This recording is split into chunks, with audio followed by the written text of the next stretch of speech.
उपस्थित असलेले आमचे सर्व शेतकरी बांधव बंधूंनो, आज या ठिकाणी आपण सर्वजण काळी दिवाळी साजरी करणार आहोत।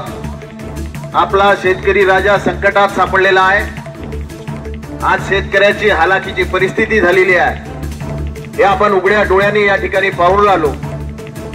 शासनाने एक जीआर काढला, त्या जीआर मध्ये 31,000 कोटीचं आमिष त्या ठिकाणी आमच्या शेतकरी बांधवांना दाखवलं, परंतु प्रत्यक्षात आज दिवाळी असून सुद्धा जे काही घोषणा या ठिकाणी केल्या होत्या त्याची 1 रुपयाची दमडी सुद्धा आमच्या शेतकऱ्याच्या खात्यामध्ये जमा झाली नाही।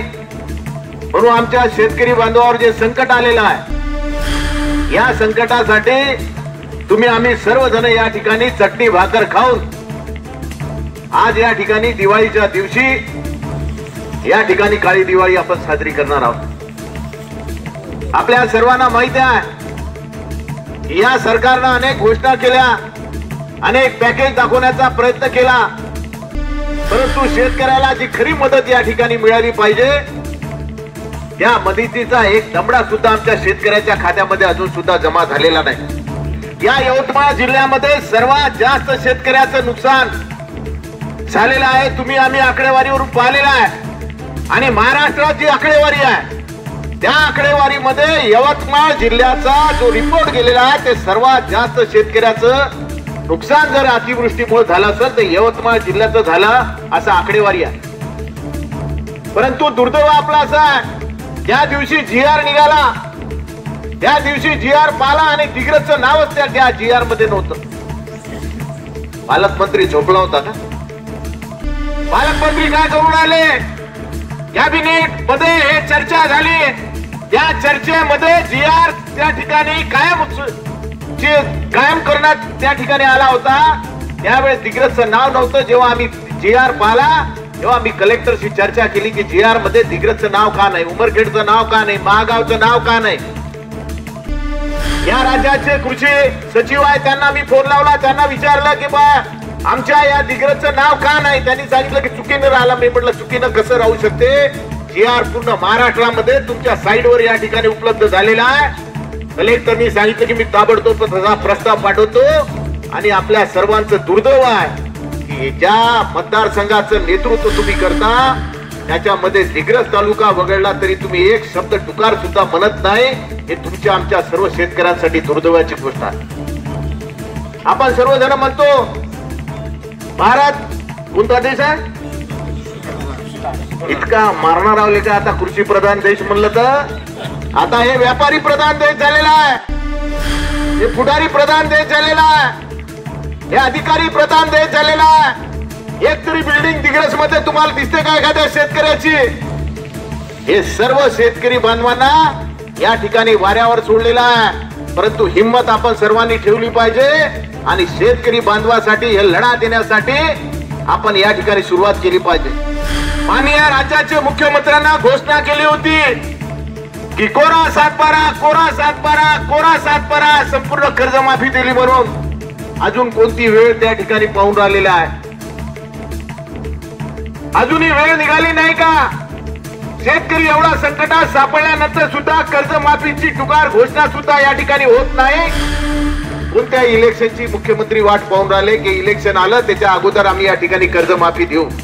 परंतु आज शेतकरी चिडलेला आहे, शेतकरी संकटात आहे, जे दिवाळी आहे। शेतकऱ्याला असं वाटलं की आपल्या मुलाबाळांना आपण कपडे कसे घेऊ, आपल्या मुलाबाळांना या ठिकाणी कर्ज एवढं झालेलं कर्ज कसं फेडता येईल, दिवाळी कशी साजरी करू, एवढा आर्थिक विवंचनेत आपला शेतकरी सापडलेला आहे। परंतु शेतकरी यांच्या पाठीमागे, शेतकऱ्याच्या पाठीमागे कुठं सरकार उभं झालं पाहिजे असं वाटलं होतं। परंतु आपल्या सर्वांचं शेतकरी बांधवाचं दुर्दैव आहे की हे जे सरकार आहे हे व्यापाऱ्याचं सरकार आहे, हे अधिकाऱ्याचं सरकार आहे, पुढाऱ्याचं सरकार आहे। या सरकारमध्ये शेतकऱ्याला न्याय मिळू शकत नाही।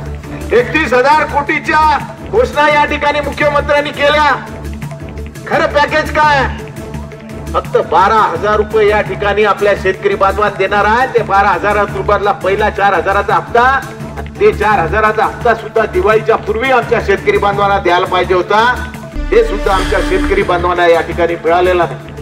म्हणून आज या ठिकाणी आपण चटणी भाकर खाऊन या सरकारला आपण संदेश देणार आहोत. आमचा शेतकरी राजा या ठिकाणी चटणी भाकर खाऊन दिवाळी साजरी करत आहे. आमचे मुलं बाळा चांगल्या कपड्यासाठी या ठिकाणी वाट पाहत आहे. अरे नाही मोठमोठे फटाके, पण छोटे फटाके सुद्धा आमच्या शेतकऱ्याच्या मुलांना त्या ठिकाणी दिसत नाही. एवढी विदारक परिस्थिती या ठिकाणी शेतकऱ्याची निर्माण झालेली आहे. परंतु या पापाचा घडा या ठिकाणी नक्की कधी ना कधी भरणार आहे. शेतकरी जागृत झालेला आहे. जाती पातीमध्ये या ठिकाणी भांडण लावण्याचं काम चालू आहे. कोणाला सांगते की तुम्हाला हे आरक्षण देतो, कोणा दुसऱ्या जातीला सांगते तुम्हाला ते आरक्षण देतो. या ठिकाणी भूलतापा देऊन आमच्या समाजातली जे काही चांगल्या गुन्ह्या गोविंदानं खेड्यापाड्यात राहणारे लोक आहे त्यांच्यामध्ये विष घालवण्याचं काम या ठिकाणी सातत्यानं या राज्यात या देशामध्ये सातत्यानं चालू आहे. या बाबतीत शेतकऱ्याच्या पाठीमागे आपण उभं राहिलो पाहिजे. माननीय माजी मुख्यमंत्री उद्धव बाळासाहेब ठाकरे यांनी मुख्यमंत्रीच्या काळामध्ये खऱ्या अर्थानं आमच्या शेतकरी बांधवांना त्या ठिकाणी कर्जमाफी दिली होती. हे तुम्ही आम्ही सर्वांनी पाहिलेलं आहे. कोणताही कागद नाही, कोणतंही कागदपत्र नाही, कोणतंही ऑनलाईन नाही. सरळ या आणि कर्जमाफी घ्या अशा प्रकारचं काम केलं. परंतु दुर्दैव आपला असा आहे की ज्यांनी इलेक्शन पिरियड मध्ये सांगितलं होतं, त्यांच्या घोषणापत्रात सांगितलं होतं की आम्ही कर्जमाफी देऊ, परंतु आज या ठिकाणी 1 वर्ष होऊन सुद्धा आपल्या कर्जमाफी या ठिकाणी मिळत नाही. परंतु शेतकरी बांधवांना रस्त्यावर घेऊन उद्धव बाळासाहेब ठाकरेचे सर्व कार्यकर्ते आणि सर्व शेतकरी बांधव रस्त्यावर उतरून शेतकऱ्याची कर्जमाफी आपण केल्याशिवाय राहणार नाही एवढी घोषणा या ठिकाणी मी आपल्या सर्वांना करतो. जे काही संकट काळातल्या जे काही घोषणा झालेल्या आहेत त्या सुद्धा आपण मिळवून घेऊ. पण आपल्याला या ठिकाणी रस्त्यावर उतरायला लागणार आहे. मी आमच्या सर्व बहादूर या ठिकाणी आलेले सर्व बहादूर कार्यकर्ते याला हिंमत लागते. या कार्यक्रमात यासाठी फार मोठी हिंमत लागते. एक कार्यकर्ता लाख मुलाचा कार्यकर्ता या ठिकाणी आलेला आहे आणि आपल्याला या ठिकाणी हिमतीनं या ठिकाणी काम करायचं आहे. काल परवा पालकमंत्री एक रॅली काढून राहिले होते. मी म्हणलं बा ठेकेदाराच्या रॅलीत पालकमंत्री कसं काय? मग लोकांना सांगितलं की हे ठेकेदाराची रॅली नाही, हे उद्घाटन करण्यासाठी रॅली आहे. मी म्हणलं याच्यात 75% ठेकेदार दिसून राहिले, एक तरी कार्यकर्ता दिसत नाही. बिना वर्क ऑर्डरचा या ठिकाणी चालू आहे. जे काही गोंधळ या ठिकाणी सातत्यानं चालू आहे. अरे या दिग्रस मधले जे रोड आहे ते आपल्या गावातले 15 रस्ते तरी चांगले आहे, इतकं खराब रोड या ठिकाणी या दिग्रस मध्ये या ठिकाणी होऊन राहिले. प्रचंड भ्रष्टाचार प्रचंड या ठिकाणी वेगवेगळ्या पद्धतीनं चाललेला आहे. परंतु आपण 1 वर्ष वाट पाहिली. आपल्याला वाटलं की सामोपचाराने या ठिकाणी हे सरकार सर्व जाती धर्माच्या लोकांसाठी सर्व लोकांसाठी काम करेल. परंतु आता जोपर्यंत आपण रस्त्यावर उतरणार नाही, आंदोलन करणार नाही, तोपर्यंत आपल्या लोकांना न्याय मिळणार नाही. ही भूमिका आता स्पष्ट झालेली आहे आणि त्या भूमिकेच्या माध्यमातून या ठिकाणी आपण काम करणार आहोत. आज या महाराष्ट्रात 8 लाख कोटीचं कर्ज या ठिकाणी करून घेतलेलं आहे आणि जे काही पद्धत चालू आहे ती एक वेगळ्या प्रकारची पद्धत या ठिकाणी चालू आहे. परंतु संघर्षाच्या लढाईमध्ये तुम्ही आम्ही सर्वजण या ठिकाणी चांगलं काम करू आणि चांगलं काम करून आपल्या शेतकरी बांधवांना या ठिकाणी न्याय मिळवून देऊ. आमच्या सर्व कार्यकर्त्यांना आता अनेक लोक या ठिकाणी सांगत आहेत की वेगवेगळ्या समाज बांधव आपण सर्व एकत्रित येऊन या दिग्रसचा जे काही सातत्यानं लढा आपण या ठिकाणी देऊन राहिलेला. आज यवतमाळ आणि वाशिम जिल्ह्यामध्ये प्रत्येक तहसीलवर या ठिकाणी काळी दिवाळी साजरी होत आहे आणि चटणी भाकर आमच्या शेतकरी बांधवांना घेऊन आम्ही प्रत्येक तालुक्यात हे आंदोलन या ठिकाणी उभं केलेलं. या आंदोलनाची हे पहिली सुरुवात आहे. अजून रास्ता रोको असो, बाकीच्या गोष्टी असो, कलेक्टरला घेराव असो, कोणत्याही गोष्टी असो, आमच्या शेतकरी बांधवांना आम्ही या ठिकाणी वाऱ्यावर सोडणार नाही. शेतकरी बांधवाच्या पाठीमागे आम्ही खंबीरपणे या ठिकाणी उभं राहू आणि आमच्या शेतकऱ्या बांधवांना या ठिकाणी न्याय मिळवून देऊ हे सुद्धा या ठिकाणी सांगतो. या ठिकाणी आमच्या सर्व कार्यकर्त्यांना एकच सांगू इच्छितो की आपण या संघर्षाच्या लढाईमध्ये लढा दिला पाहिजे.